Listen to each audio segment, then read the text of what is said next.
we were flying that day, and we had gotten lucky. We weren't going into Laos. Those are the worst. Those are absolutely the worst flights going into Laos.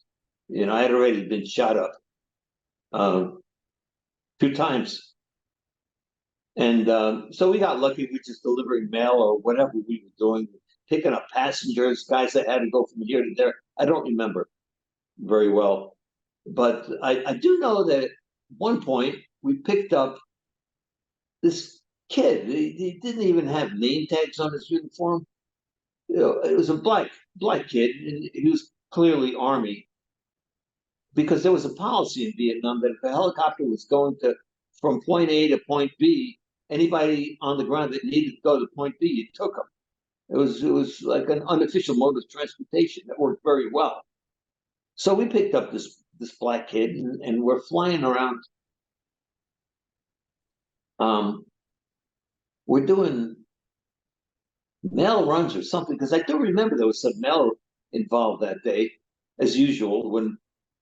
But anyway, we picked up this black kid, and earlier that day we had flown around this deserted refueling stop. There used to be a refueling stop at this area called Lang Vei, and Lang Vei was where the Green Berets had gotten overrun back in 1967. And I don't know if I knew it at the time, but I just didn't like it because Lang Vei was very close to the Laotian border.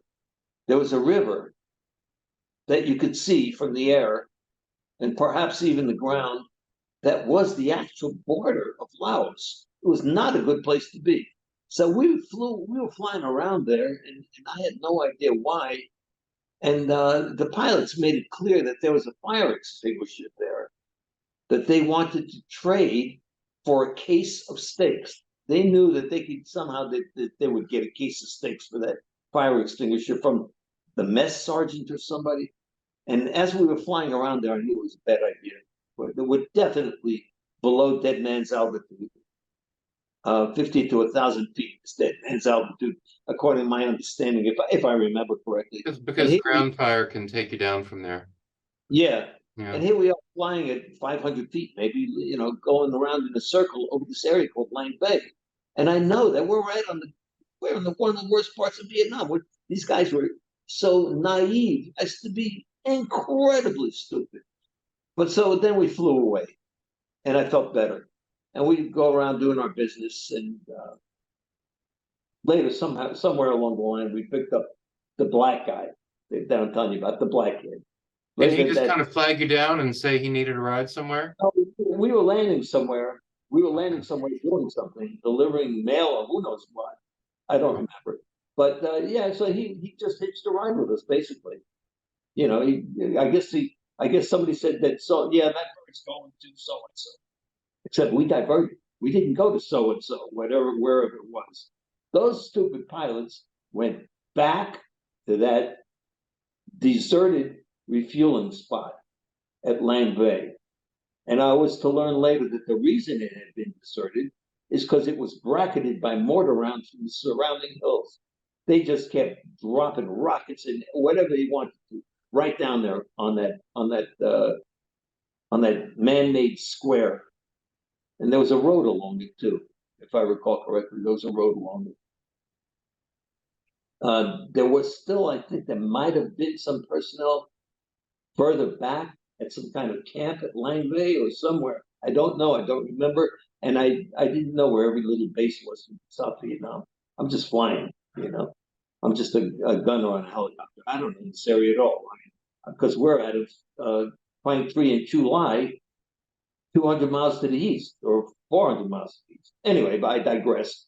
So we're flying around now with this. We got this black kid in the helicopter. I mean, he's a mess. He hasn't been to Vietnam. I can tell by looking at him that he's not a combatant, not too much anyway. But anyway, so we're flying around with him, and the pilots descend again onto Lang Vei, onto that man-made square by the road where the refueling stop had been and had been evacuated, and we actually land on the blacktop.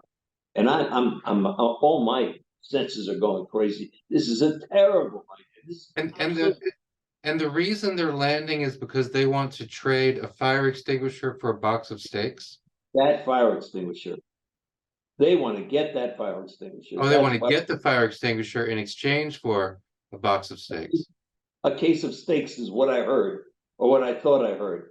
Yeah. But Baggett, the my crew chief, he jumps out of the port side of the bird to get the fire extinguisher. Now I can't see this because I'm on the starboard side of the bird. I'm on the right side of the helicopter. He's on the exact opposite side of the helicopter. So I'm assuming he jumped out, and then boom. To this day, I can best describe it as if somebody put my head in the Liberty Bell and then hit the Liberty Bell with a hammer. That's what it sounded like to me. My ears were ringing, even though I'm in a communications helmet. I'm wearing this. Nicely lined on the inside. Yeah. You see it? Yeah. Yeah, my ears are covered, and yet they're still ringing. So that big explosion, and I guess for like a second and a half, I don't know what happened, but it occurs to me something happened, and I start looking around, and I look to the other side of the helicopter, and I see a wall of flame. The left side of the helicopter, the port side, is on fire, and the pilot immediately takes off. We just hit it, and we go up in the air, on fire, and nothing but confusion reigns. Nobody has any game plan at this point, clearly, and I don't remember what happened, but I do know that I looked down on the ground, and there was Baggett. We left him on the ground. The guy that had jumped out to get the fire extinguisher is on the ground, and he's waving at us like this. And my instincts told me that he's telling us more than "you forgot me." He's telling us no, or something like this. Anyway, we drop back down. We hit the deck, and of course, everybody just got out of the helicopter because it's on fire. By this time, the pilots know. And the pilot on the left side of the bird got out first, but the pilot on this side it seemed like he was having difficulty. The pilot on my side, I forget which one is co-pilot and which one's pilot, but my job is I'm supposed to get out of the helicopter and open this door. Now I got to digress again. I was a skinny kid. I was about 135 pounds at the time. And those seatbelts in the helicopters were made one size fits all. And when we flew, and I had my seatbelt on, the excess from pulling it tight around me, there was 3 feet of excess flapping in the wind. So what I had done was taken the excess and wrapped it round and round and round. It's the seatbelt, which is positively stupid, because now it takes time to undo. So the helicopter's on fire. One pilot and the crew chief are running. I'm over here tugging on the seatbelt latch. I can't get it open. I realize that I have to, one loop at a time, undo what I've done, or I'm going to die in Vietnam. And that's what I did. Just as fast but sensibly, I unlooped what was around my waist. I'm going to say there were 9 loops in it, maybe 10. I don't know. Wow. So now I'm free, and I got to go open the door for this guy, because this pilot still hasn't opened this door. And my understanding is that I'm supposed to open it for him, but clearly the other guy got out without any help. What I didn't know was that the pilot had emergency pins. And as I jumped out of the helicopter to open this door, he had just yanked out the last of the pins, and the door fell off and hit me in the head. Mm. And then that was that. We ran. And right there, we made a critical mistake. I didn't bring the machine gun. I didn't bring the rifles. I had an M16 on board, and I had my machine gun. We didn't bring any of it. We just ran for the wood line. Actually, they didn't really know what to do. They were running for the wood line, and I just ran after them. And once we got into the wood line, I knew where to go. Back from my ranger days, you hide out in the thickest stuff you can find. And right there in the wood line, another 70 yards, there was a clump of thick stuff. And I just pointed everybody into it. I said, you get in there. And I sort of took over from there. So your experience as a ranger came in handy when you guys are on the ground. They So were out of water. They had no idea what to do. They didn't. I believe I might have even told them where to go into the wood line. I don't remember. But yeah. these are air guys. They know nothing, you know.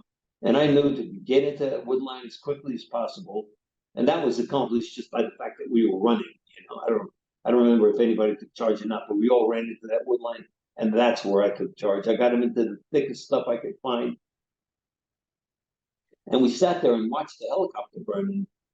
The rounds were cooking off; they were popping and hissing, and the flames just got bigger and bigger. And magnesium was burning. Magnesium of the helicopter that burns bright white. I don't know if we saw that or not, but so the helicopter's sitting there burning, and we're sitting there watching this, and it dawns on me that we're not doing anything. The enemy knows exactly where we are, and we're just sitting here in this situation. And you don't have, you're barely armed, right? I think there are one or two weapons. That's it. I don't think anybody had anything. Okay. I don't think anybody had anything, and it dawned on me that if we don't get out of here quickly, the enemy's going to find us and kill us. This is right on the Laotian border, near North Vietnam. Well, I mean, it's miles from North Vietnam, but very bad area. Far, yeah. Yeah, right by the Ho Chi Minh Trail. So the helicopter's burning, and I told them all, I said, you just wait right here. I had a signal mirror. I settled the guys down in the thick stuff, and then I walked back to the clearing very carefully. And way in the distance, about a mile or two, there was a helicopter in the sky. And I'm standing about 50 yards away from where this helicopter is burning, 50, 70 yards, something like that. So I got a helicopter burning here. I'm standing at the wood line, right on the edge of the wood line, where we had run in to the forest. And I could see a Huey helicopter about 1 or 2 miles this way. I had a signal mirror. That's how it went down. I took out the signal mirror, and I knew to look into the back where the little circle was, the one spot on the mirror that you could see through. And I just put it to my eye and started experimenting. And it worked very quickly. I found that just a few moves, I found a bright dot in the part that I was viewing. And then if I moved it just right, I could put that bright dot wherever I wanted to. So I put that bright dot on that helicopter in the distance. So I'm doing this, and I'm seeing this bright dot. And do you know what? He saw it. He saw it. He came back. That helicopter came from far away and made one pass over. I mean, really quickly. He made a pass, and right there, I knew we were safe. I knew we were going to be okay. This guy, I mean, right over the burning helicopter, and then he left. When the explosion happened, the pilot hit the stick, and we took off. We went 50 feet up in the air, I looked down, I could see Baggett down there. And nobody knew what was going on. Everything happened in a blur, in an instant. My ears were still ringing in the helmet. And the black kid that we had picked up, we're up in the air. There was just a massive explosion. The black kid that we had picked up gets up, positions himself in the door of the helicopter as if he was a skydiver, and jumps out when we're 50, maybe 70, maybe 100 feet up in the air. And it just falls and crumples on the man-made surface below us. So we left him there on that man-made surface, and we ran into the jungle. And I got that mirror, and I saw the helicopter in the distance, 2 miles away, a Huey, clearly a Huey. And I flashed him with that mirror that I told you about earlier. The first thing I remember seeing was a Cobra helicopter. He came over and started flying circles. It's an attack helicopter. He started flying circles. Then the next thing I remember, or possibly before the Cobra, now this is where it gets weird again. It gets very strange. A Cayuse, I think it's a Cayuse. We call them Loaches, Light Observation Helicopter, LOH. A tiny thing, looks like a flying Volkswagen. Yeah. I believe they're called Cayuse. This thing landed in the corner of that man-made that we had just escaped. I mean, here's the helicopter burning, and this guy just lands, and he's auto-rotating there. Yeah, not auto-rotating. I'm sorry. That's he's just idling there in the corner of this man-made square. And I ran up to him because he's sitting there with his motor running, and it was a major. I'll never forget. It was a major, and he had a case of phosphorus grenades there on the floor of his helicopter. So that means he was part of a hunter-killer team. He landed there. I ran out to the guy on the tarmac, the guy that had jumped out of our helicopter, and I loaded him onto my shoulder, and I did the fireman's carry. I couldn't believe that it actually worked. I was way too skinny and too weak to pick up a grown man, and yet I did. Somehow I did it. I threw him over my shoulder. I had to run about 70 yards back to that Cayuse, still sitting there, and I dumped the guy on the major's lap. Now, to this day, people ask me, why didn't you just throw him in the back of the Cayuse? There's a compartment for cargo, for passengers even. And to this day, I don't remember seeing that at all. All I saw was the open door, and that's where I dumped the black guy. And this major takes off with this kid in his lap. I guess he's trying to hold the kid and the stick at the same time, but he took off with him. And I ran back to my guys.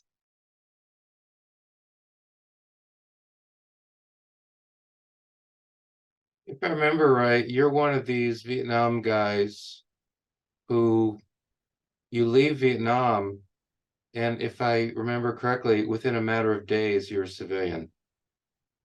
I mean, it's really quick. You go from Vietnam to civilian really quick. Is that right? Yes. It's very strange. I got in a taxi. I walked off the base. I got in a taxi. And he asked me, did you just come back from Vietnam? And I said, yes. And it's just so weird. It's anticlimactic. It's like, imagine walking out of a burning house and the ice cream man is in his truck there. And he asks you, would you like to buy a bar? And do you want a large or small?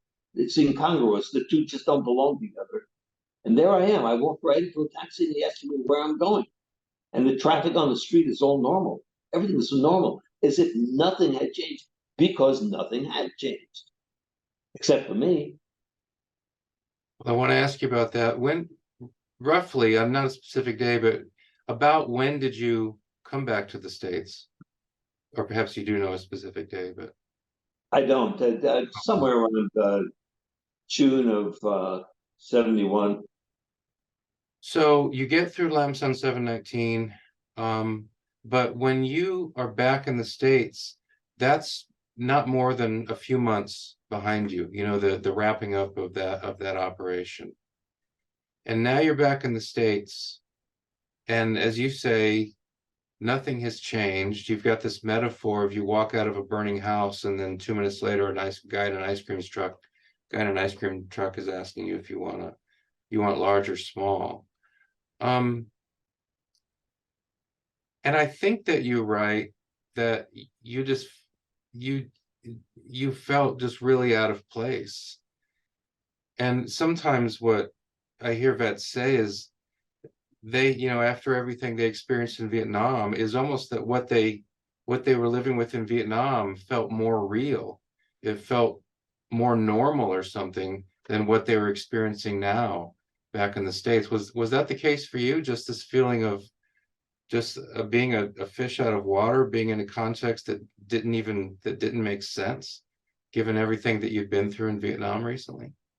Yes, that was it. But it was also, I mean, you're still your head's in a different place, but you're in a civilian world now. And um, for me, I felt a lot more ready to deal with society.